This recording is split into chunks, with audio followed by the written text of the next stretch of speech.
ये एक ledger posting का क्वेश्चन है श्री कातारा का। हम इसकी जनरल एंट्री करेंगे, फिर इसको लेजर में पोस्ट करेंगे। फर्स्ट ट्रांजैक्शन है brought ₹3,30,000 in business, from this 2,30,000 deposited in bank. हम इसको दो ट्रांजैक्शंस में डिवाइड कर देंगे। तो पहले हम लिखेंगे बिजनेस में कैश आ रहा है, तो कैश अकाउंट डेबिट। कैश एक एसेट है और एसेट इंक्रीज हो रहा है, इसलिए हम कैश को डेबिट में लिखेंगे। और टू कैपिटल अकाउंट, हमें ओनर को पे करने की रिस्पॉन्सिबिलिटी है, हमारी लायबिलिटी बढ़ रही है, इसलिए हम कैपिटल को क्रेडिट में लिखेंगे और अमाउंट है 3,30,000। अभी इसी एंट्री का second part, from this ₹2,30,000 are deposited in bank. तो हम अभी लिखेंगे bank account debit. Bank account हमारी एक एसेट है और ये एसेट इंक्रीज हो रही है, इसलिए हम इसको डेबिट में रखेंगे। और फिर हम कैश को क्रेडिट करेंगे क्योंकि कैश हमारी एसेट है और वो डिक्रीज हो रही है, 2,30,000। सेकेंड ट्रांजेक्शन है कैश परचेस ऑफ ₹85,000। हम कैश देके गुड्स खरीद रहे हैं, तो हम लिखेंगे purchase account debit. Purchase debit होगी क्योंकि परचेस करके हमारे पास गुड्स आते हैं, वो हमारी गुड्स एक एसेट है, वो इंक्रीज हो रहे हैं। और हम क्रेडिट में लिखेंगे टू कैश अकाउंट, क्योंकि हम कैश देके गुड्स खरीद रहे हैं और हमारा कैश बैलेंस डिक्रीज हो रहा है, एसेट डिक्रीज हो रहे हैं, और अमाउंट है 85,000। फिर थर्ड ट्रांजेक्शन है from Ajmal furniture mart, a furniture of ₹11,500 is purchased for office use. हम हमारे बिजनेस के लिए फर्नीचर ला रहे हैं। फर्नीचर एक एसेट है और जब भी एसेट खरीदते हैं तो हमें उसका नाम लिखना पड़ता है। तो फर्नीचर डेबिट टू, हम ये क्रेडिट पे ले रहे हैं क्योंकि इसमें हमें ऐसा नहीं कहा कि हम पैसे पे कर रहे हैं। तो हम अजमल फर्नीचर मार्ट से क्रेडिट पे खरीद रहे हैं क्योंकि हमने इसमें क्वेश्चन में ऐसा नहीं दिया कि हम कैश में खरीद रहे हैं, चेक में खरीद रहे हैं, हमने पैसे पे किए, सिर्फ नाम दिया है, इसलिए ये क्रेडिट ट्रांजैक्शन है। तो हम इधर लिखेंगे to Ajmal furniture mart account, क्योंकि हमें अजमाल फर्नीचर मार्ट को पे करने की लायबिलिटी है, इसलिए ये अमाउंट भी क्रेडिट होगी और अमाउंट है 11,500। वे फोर्थ ट्रांजेक्शन में है a cheque of ₹8,000 is given to Kanu bhai against dues. हमारी रिस्पॉन्सिबिलिटी थी कनु भाई को पे करने की और हम वो रिस्पॉन्सिबिलिटी को पूरा कर रहे हैं। यहाँ पे राइट टू एडजस्ट लगेगा क्योंकि हमारा बिजनेस में से एक्सपेंस है, तो हमें ओनर को इतने पैसे कम देने होंगे। तो हम लिखेंगे कनु भाई अकाउंट डेबिट। हम उन्हें चेक से पैसे दे रहे हैं तो हमारे बैंक अकाउंट में से पैसे कम होंगे, बैंक एसेट कम होगा, इसलिए हम लिखेंगे टू बैंक अकाउंट और अमाउंट लिख देंगे 8,000। फिफ्थ ट्रांजेक्शन में है against receivables of ₹7,800 from Raju bhai, cheque received of 7,500 for full and final payment. तो इसमें राजू भाई को हम थोड़ा डिस्काउंट दे रहे हैं। हमारे बैंक में पैसे आ रहे हैं, चेक से उन्होंने पेमेंट किया है, तो बैंक अकाउंट डेबिट होगा। उन्होंने हमें 7,500 का चेक दिया है और हम उनको थोड़ा डिस्काउंट दे रहे हैं, discount allowed account debit. Discount इसलिए डेबिट होगा क्योंकि हमारी इनकम यहाँ पे रिड्यूस्ड हो रही है और जब भी इनकम रिड्यूस होती है तो हम उसको डेबिट करते हैं और हमें पैसे राजू भाई से मिल रहे हैं। राजू भाई हमारे इसमें क्रेडिट इसलिए होंगे क्योंकि अभी हमारे पास राइट चला गया, एसेट चला गया कि हम राजू भाई से पैसे ले सकते हैं और टोटल अमाउंट 7,800 थी, तो हमने उनको 300 का डिस्काउंट दिया है। सिक्स ट्रांजैक्शन है कैश सेल्स ऑफ ₹15,000। तो हम सेल्स कर रहे हैं और हमें कैश मिल रहा है सामने, तो कैश अकाउंट डेबिट होगा क्योंकि कैश एक एसेट है और डेबिट व्हाट कम्स इन। और सेल्स को हम क्रेडिट करेंगे, क्योंकि हमारे एसेट्स भी रिड्यूस हो रहे हैं और सेल हमारी एक इनकम भी है, और इनकम को हम हमेशा क्रेडिट करते हैं। और अमाउंट लिख देंगे हम 15,000।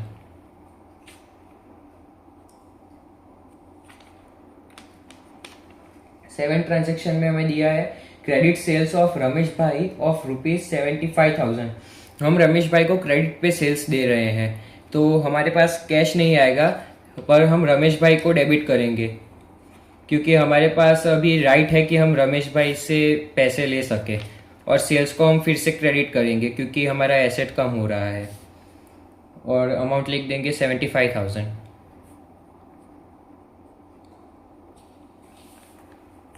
अभी लास्ट ट्रांजैक्शन है सैलरी पेड ऑफ ₹6,200। हम सैलरी पे कर रहे हैं, सैलरी एक हमारा एक्सपेंस हुआ, और एक्सपेंस को हम हमेशा डेबिट करते हैं, क्योंकि राइट टू एडजस्ट के अकॉर्डिंग हमें अभी ओनर को कम पैसे देने होंगे।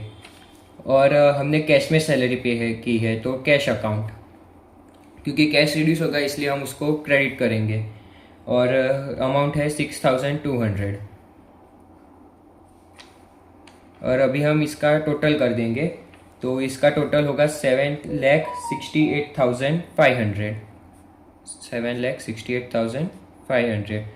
तो हमारा डेबिट और क्रेडिट साइड का टोटल मैच हो गया, इसलिए हमारी जनरल एंट्री सही है। तो अब हम लेजर पोस्टिंग शुरू करने वाले हैं। तो सबसे पहला ट्रांजैक्शन हमारा है कैश का, तो हम कैपिटल, तो हम इधर लिखेंगे कैश अकाउंट के लिए हमने एक लेजर बना दिया। और अब हम देख सकते हैं कि कैपिटल की वजह से हमारे पास कैश आया, तो हम लिख सकते हैं cash is debited because of capital. Capital मिला इसलिए हमारे पास कैश आया, और अमाउंट है 3,30,000। अब हम इसको रिवर्स में पढ़ेंगे कि कैपिटल है, कैपिटल हमें पे करना है क्योंकि हमें पास कैश आया था, तो हम इधर लिख देंगे, एक कैपिटल अकाउंट का लेजर बनाएंगे, और इसमें हम लिखेंगे कि कैपिटल को क्रेडिट किया है क्योंकि कैश आया है।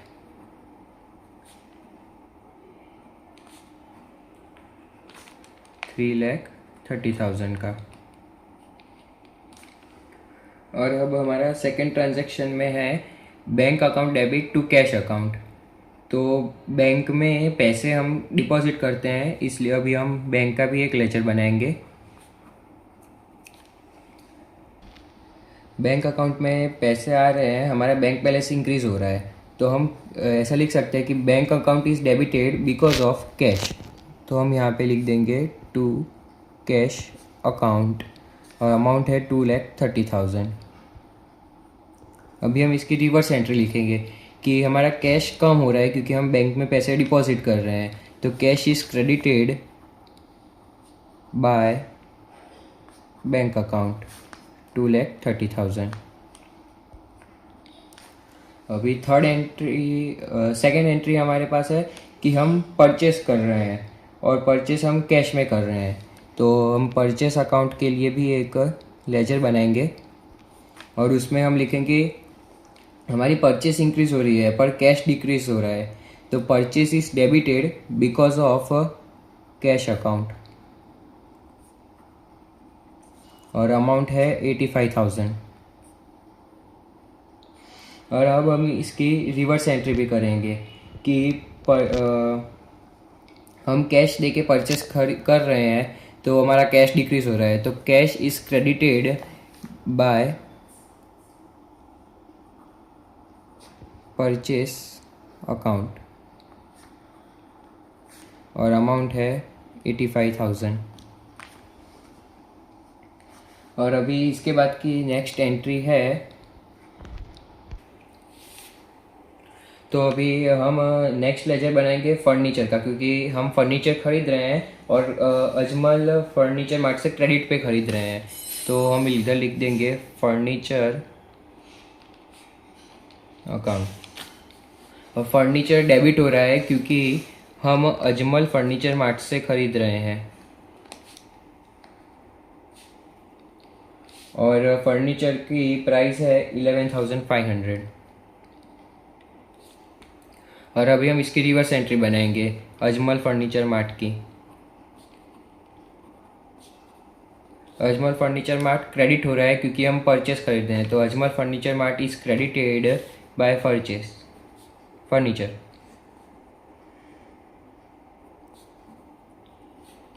$11,500। और अब इसके बाद हम नेक्स्ट बनाएंगे कनू भाई के लिए। तो कनू भाई को हम बैंक वो हम तो अभी हम कनू भाई का अकाउंट बनाएंगे। कनू भाई अकाउंट, कनू भाई को हम बैंक में से पैसे दे रहे हैं, यानी कि हम बैंक को डेबिट करेंगे। तो Kanu bhai account is debited to bank account और अमाउंट लिखेंगे 8,000। अब हम इसकी रिवर्स एंट्री करेंगे। हमारे बैंक में से पैसे कम हो रहे हैं क्योंकि हम बैंक में से पैसे निकाल के कनू भाई को पे कर रहे हैं। तो हम अभी लिखेंगे bank account is credited bye कनू भाई अकाउंट और अमाउंट है 8,000। अभी नेक्स्ट एंट्री में हम राजू भाई से पेमेंट ले रहे हैं और हम उनको डिस्काउंट भी दे रहे हैं। तो हम चेक में उन्होंने पेमेंट किया है तो हम लिख देंगे कि bank account is debited to Raju bhai account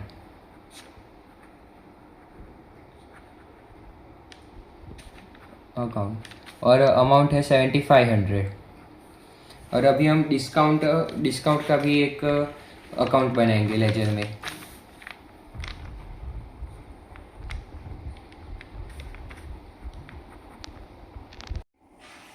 हम अभी राजू भाई को डिस्काउंट अलाउ कर रहे हैं, तो डिस्काउंट को हम डेबिट करेंगे क्योंकि डिस्काउंट में हमारा इनकम कम होती है। तो discount allowed is debited to Raju bhai account और अमाउंट है 300 रुपीज़। अब हमने बैंक और डिस्काउंट का बना दिया, अभी हम राजू भाई का अकाउंट बनाएंगे। राजू भाई अकाउंट और राजू भाई अकाउंट क्रेडिट होगा क्योंकि राजू भाई हमें पे कर रहे हैं। अब हमारा उन पे से राइट चला गया पेमेंट लेने का, तो हम यहाँ पे लिखेंगे Raju bhai account is credited by bank account और Raju bhai account is credited bye discount account. Bank में उन्होंने 7,500 दिए थे हमें और 300 का डिस्काउंट हुआ था। अभी इसके बाद का हमारा लेजर बनेगा cash account debit to sales account. तो हम कैश को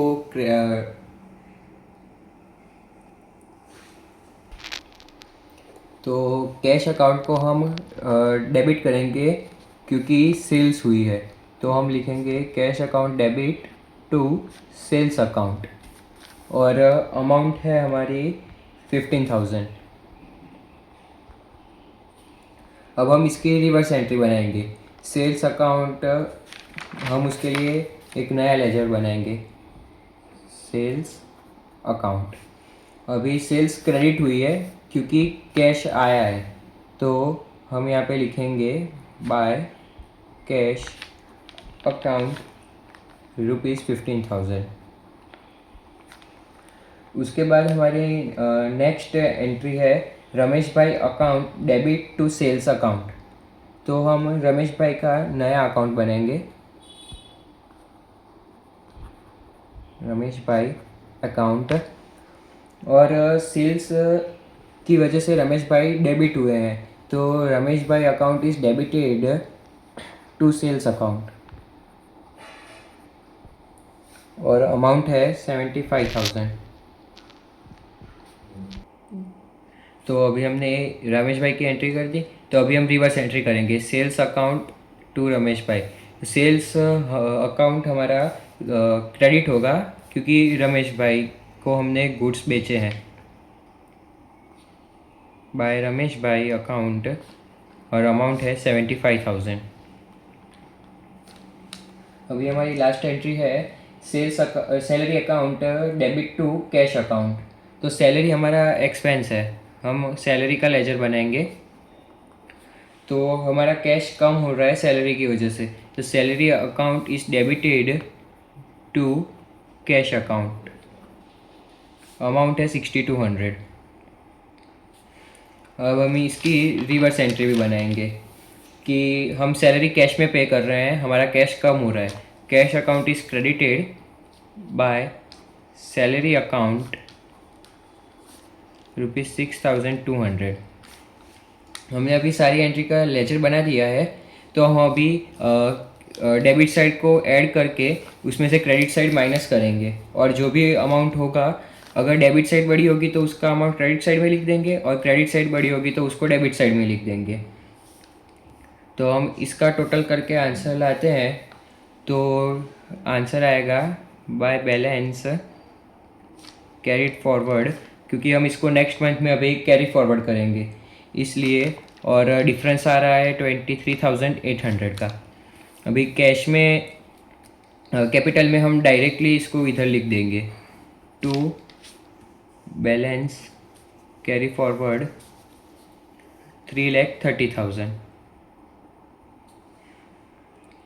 अभी हम इसमें टोटल करते हैं और इसमें से 8,000 को माइनस कर देंगे, तो हमारा आंसर आएगा बाय बैलेंस कैरी फॉरवर्ड 2,29,500। इसमें भी हम डायरेक्टली लिख देंगे बाय बैलेंस कैरी फॉरवर्ड 85,000। अभी हम इसका भी वैसे ही करेंगे, तो इधर हम डायरेक्टली लिख सकते हैं बाय बैलेंस कैरी फॉरवर्ड 11,500। इसमें भी हम डायरेक्टली लिख देंगे टू बैलेंस कैरी फॉरवर्ड 11,500। इसमें भी हम डायरेक्टली लिख देंगे by balance carry forward 8,000 by balance carry forward 3,000। अभी हम इसमें इसका टोटल करेंगे और उसको डेबिट साइड पे लिख देंगे, टू बैलेंस कैरी फॉरवर्ड 7,800। इन दोनों का हम टोटल करेंगे और फिर इधर लिख देंगे टू बैलेंस कैरी फॉरवर्ड 90,000। इसको हम इधर लिख देंगे बाय बैलेंस कैरी फॉरवर्ड 75,000। इसको भी हम ऐसे लिख देंगे बाय बैलेंस कैरीड फॉरवर्ड 6,200। हम डेबिट साइड पे हमेशा 2 से लिखते हैं और क्रेडिट साइड पे हमेशा बाय से लिखते हैं, इसलिए हम जब भी बैलेंस कैरी फॉरवर्ड लिखेंगे तब भी हम इधर बाय लिखेंगे और इधर 2 लिखेंगे।